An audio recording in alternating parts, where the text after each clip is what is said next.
কেমন আছেন সবাই? সবার সুস্থতা কামনা করে শুরু করছি আজকের ভিডিও। আজ আমি শেয়ার করছি চিকেন বলের রেসিপি। তবে আন্তরিকভাবে দুঃখিত, কেননা সম্পূর্ণ রেসিপি দেখাতে পারছি না কিছু ফুটেজ কমতি থাকার কারণে। শুরুতেই বলে রাখা ভালো, আমি আসলে কোনো রন্ধনশিল্পী নই। আমি আমার দৈনন্দিন জীবনের কিছু ফুটেজ আপনাদের সাথে শেয়ার করে থাকি শুধুমাত্র শখের বশে। আ ভুল ত্রুটি হলে অবশ্যই ক্ষমাসুন্দর দৃষ্টিতে দেখবেন। প্রথমেই মুরগির বুকের অংশের মাংস ছোট করে কেটে তার শিল নোড়ায় কিমা করে নেব। চিকেন বলে আমি গাজর কুচি ব্যবহার করব, তাতে পুষ্টিগুণ বেড়ে যাবে। ব্যবহার করছি আদা রসুন বাটা, কুচি করা কাঁচামরিচ ও শুকনো মরিচ। আমি একটু ঝাল বেশি পছন্দ করি, তাই শুকনো মরিচ এবং কাঁচামরিচ দুইটাই ব্যবহার করছি, আপনারা চাইলে নাও ব্যবহার করতে পারেন। এখন কিমা করা মাংসের মধ্যে আমি একে একে সকল উপকরণ ঢেলে মিশিয়ে নেব।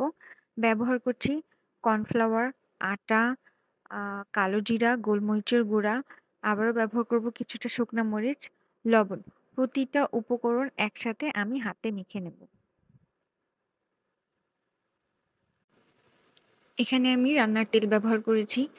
সেটার ফুটেজ নিতে আসলে আমি ভুলে গিয়েছি।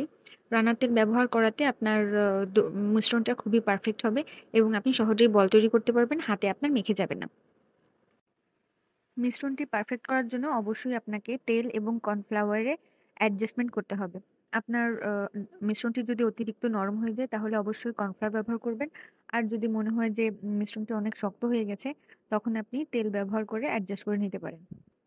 আমার মিশ্রণটি পারফেক্ট হয়ে গেছে। এখন আমি চিকেন বল তৈরি করার জন্য একটি প্যানে পানি গরম করতে দিব। পানি যখন ফুটে আসবে তখনই আমি ছোট, ছোট আমার সুবিধা অনুযায়ী বল করে ছেড়ে দিব। পানিতে ছেড়ে দেব।